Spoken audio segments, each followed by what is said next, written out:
Welcome to Module 1, Lecture 1B, Economic Considerations, from the web-based course Pine Silvopasture in the Southeast. Silvopasture systems reduce economic risk by producing multiple products. For years, range scientists have advocated combining cattle and timber production on the coastal plain of the southeastern United States. While low-density grazing of native forage in natural forests and plantations is practiced throughout the southeastern U.S., few landowners are aware of the economic potential of combining forage and timber management practices. Economic analyses have shown that intensively managed silvopasture systems can be more profitable than traditional systems. Livestock production, which benefits from shade grazing and managed forage, serves as an annual income source, while saw timber is produced and managed for a high-quality product in the long term. Grazing may also be a way to reduce fuel loads, reducing the risk of fire, keeping fire risk low, and eliminating the need for chemical or mechanical competition control. A well-known study in the 1980s by Dr. Terry Clayson of the internal rate of return of a silvopasture system compared to traditional forest plantation management and managing coastal pasture lands for grazing indicated a higher return for silvopasture. Dr. Clayson found that a loblolly pine forage intercropping system is a suitable management option for maturing plantations. After 5 years of study, he determined that timber and forage management practices provided investment income, created and maintained a high-quality forage resource, and enhanced the timber production component. While less trees per acre are managed in a silvopasture, the production of higher quality saw timber is the ultimate goal, which can provide an overall net gain at the end of the timber rotation at 22 to 35 years, depending on tree growth, site quality, and the intensity of management. Proper silvopasture establishment requires several initial and long-term cost considerations. Site preparation prior to planting tree seedlings as well as annual management costs are required for a successful silvopasture system.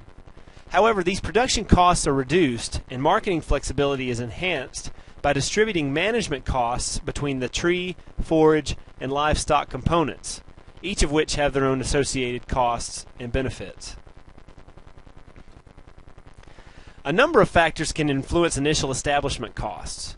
Landowner objectives for the land will definitely impact costs, as well as the existing state of the pasture or plantation which is being converted.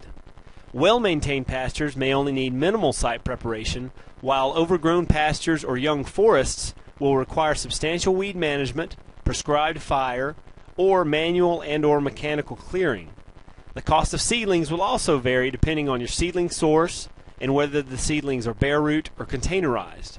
You can pause this presentation to take note on some of these associated costs.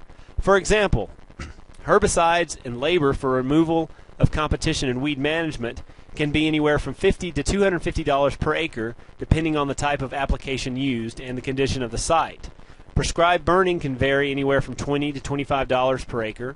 Tractor equipment costs vary. On old agricultural fields, disking and subsoiling might average $25 to $50 per acre in fuel costs and labor. Or on cut-over forest land, this amount could equal $100 to $150. Cost of seedlings equal $40 to $75 per thousand bare root seedlings, or $100 to $125 per thousand containerized seedlings. And labor for planting, if you hire it out, can be anywhere from $35 to $45 per acre for your southern pines. There are a number of annual costs that are also needed to be considered and planned for. Annual costs may include herbicides, which may be required after trees are established to manage competition.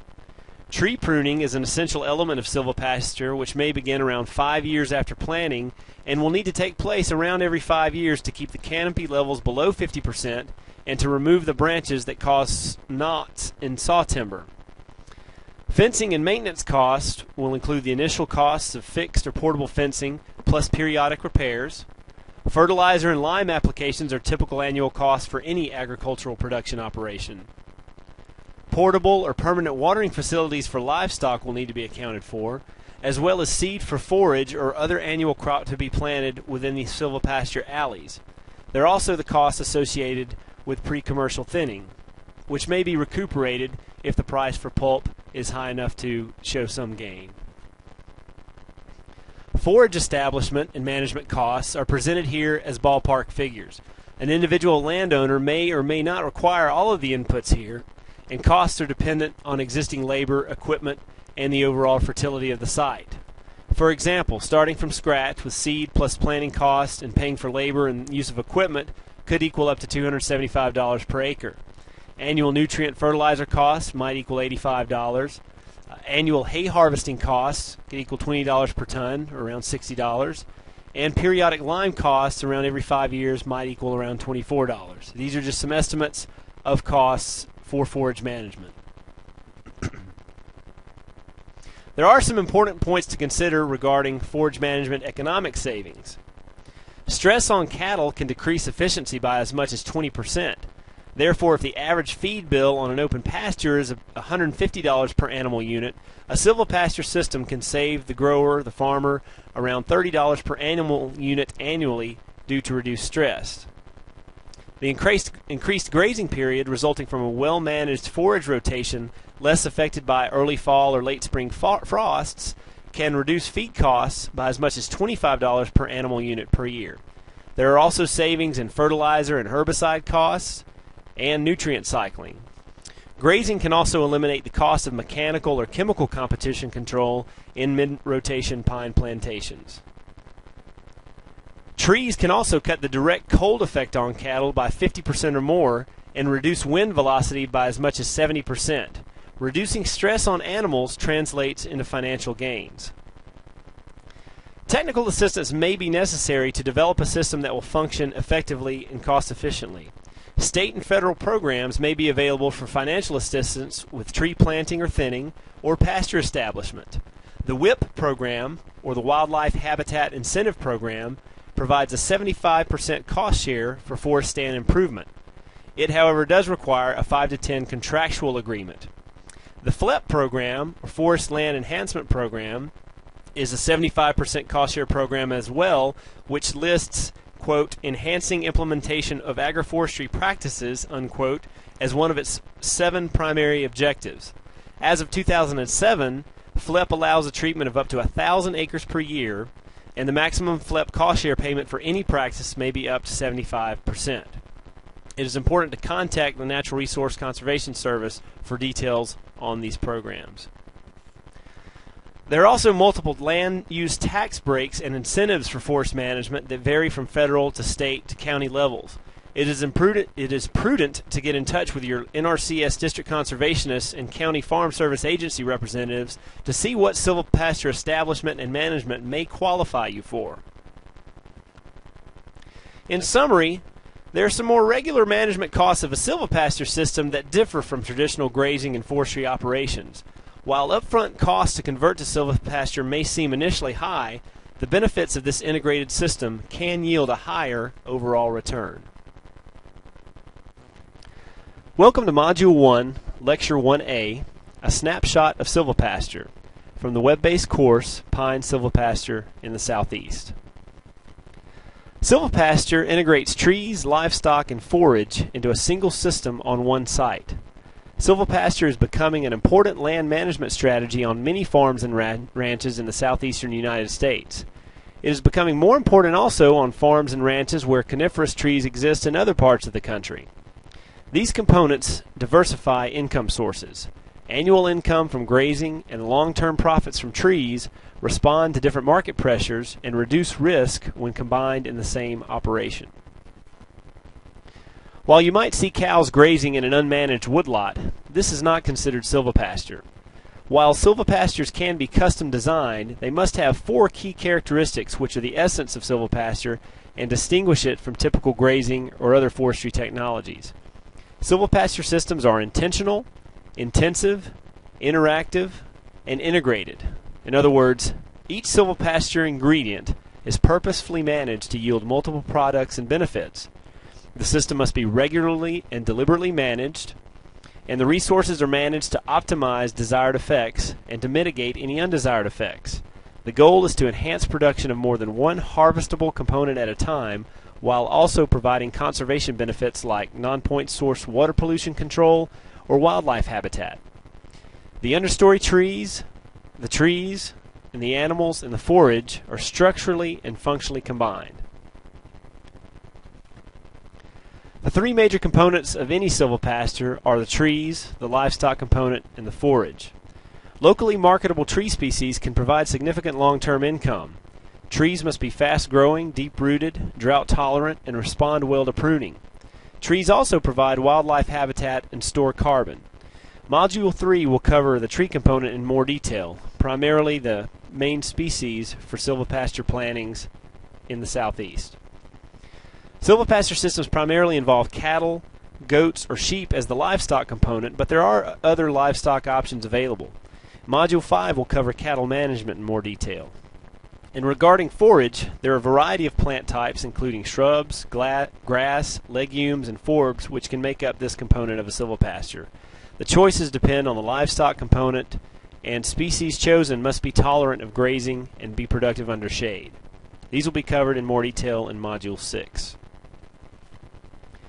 Silvopastures can be initiated by planting trees into existing pasture or by thinning an existing forest stand enough to open up the canopy to allow sunlight to reach the forest floor or the soil to encourage the growth of grasses and forage species. A pine silvopasture is grown in a much lower density than a traditional forestry plantation is established. Many silvopastures start with around 300 to 400 trees per acre and are periodically thinned to around 50 to 150 trees per acre for a final harvest of high-quality saw timber. Because trees are grown in a more open environment and at a lower density than a traditional forestry plantation, pruning is a management necessity to produce high-quality timber. Pruning removes branches that form undesirable knots that form and can degrade the quality of saw timber. Module 4 will cover more details regarding pruning and thinning.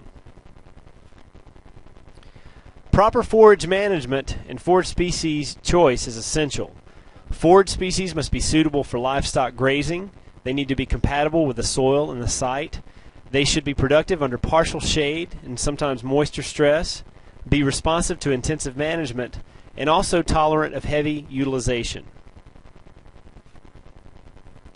In a silvopasture system, livestock are managed for annual or short-term income. And now the shade from managed trees and good forage management make for healthier livestock. Grazing animals control competition for moisture, nutrients, and sunlight and can enhance tree growth. The livestock manure recycles nutrients. Silvopastures provide that shade and wind protection, which can increase livestock performance, and the uniformly dispersed trees can increase livestock comfort levels and reduce their stress. Producers can either use continuous stocking systems or rotational grazing to maximize the efficiency of their grazing operations. Pastures are normally divided into fenced paddocks with strategically placed water sources to optimize the system. Grazing time within each paddock should be according to forage growth, not on a fixed time schedule. Animals must be moved to new paddocks before they graze new regrowth of the current paddock. Salt and mineral licks must be strategically placed to encourage uniform livestock distribution. In summary, a well-managed silvopasture can provide a lot of different benefits. They diversify on-farm income. Silvopastures provide annual income from grazing and long-term profit from trees, which respond to different market pressures. Silvopastures increase biological diversity. They help protect water quality, reduce soil erosion, and can improve the water holding capacity of the land. They also provide wildlife habitat by creating structure and plant diversity, which is attractive to many wildlife species, including wild turkey, red-cockaded woodpecker, and deer. Silvopastures also boost the property values of land by boosting the opportunity for recreational activities, and the alleyways that are typically created in a silvopasture are easily accessible for hunting, bird watching, photography, and other recreational land uses.